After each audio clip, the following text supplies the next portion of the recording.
Welcome to Tuesday edition of Take 5. 5 minutes. We've been looking at some scripture. We've been looking at the spiritual disciplines and seeing how they can affect our thoughts and our lives as well. Yesterday we began a look at some of the external, outward disciplines, specifically of simplicity. Simplicity is an interesting idea, and let me start with a question. Are you content? Are you content with where you are? Are you content with what you have? What you don't have? Are you content with that? I drive a white Volkswagen CC. It's a nice four-door sports sedan. It just turned over 100,000 miles. Running fine. I was driving down the road a couple of weeks ago and drove by a car dealership, and outside in the lot was this beautiful dark burgundy Alfa Romeo sports sedan. Oh, it was great. Couldn't get my mind off it. Told friends about it. Began doing research on it. Do I want that car? Do I need that car? And so all of a sudden the creaks of my car, I was beginning to hear them, and I was obsessed. I wasn't content. Simplicity says, I own my stuff. My stuff doesn't own me. And it goes even further. Simplicity says, I don't need to own more stuff. And the few things that I have, I use them, not just for my own self-pleasure and aggrandizement. I use them to bless other people as well. Simplicity is an important subject these days. Here's an assignment, because I'm going to read from Ecclesiastes 5 for you today. This will be your spiritual scripture reading for the day. I want you to read Ecclesiastes chapter 5 verse 10 to Ecclesiastes chapter 6 verse 9. They have to do with simplicity in the sense of contentment, not being satisfied versus being happy with what I've got. Listen to some verses here. Ecclesiastes 5 and verse 10. He who loves money will not be satisfied with money, nor he who loves wealth with his income.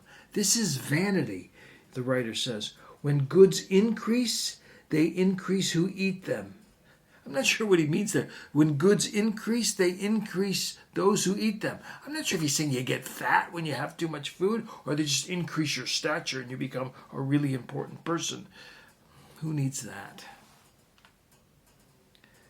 What advantage has their owner but to see them with his eyes? Sweet is the sleep of a laborer when he eats little or much, but the full stomach of the rich will not let him sleep. Why not? Because they're never satisfied. We need more.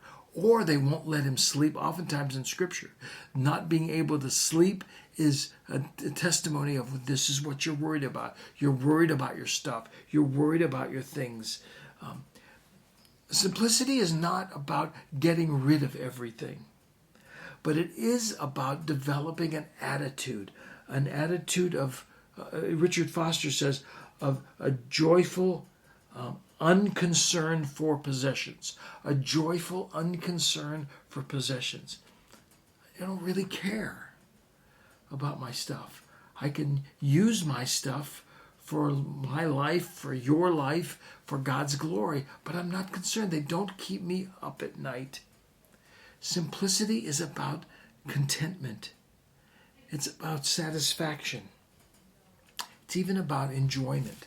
Let me end our time just reading a few more of the verses that you're going to read later today. Behold, what I have seen to be good, this is Ecclesiastes 5 verse 18, what I have seen to be good and fitting is to eat and drink and find enjoyment in all the toils with which one toils under the sun.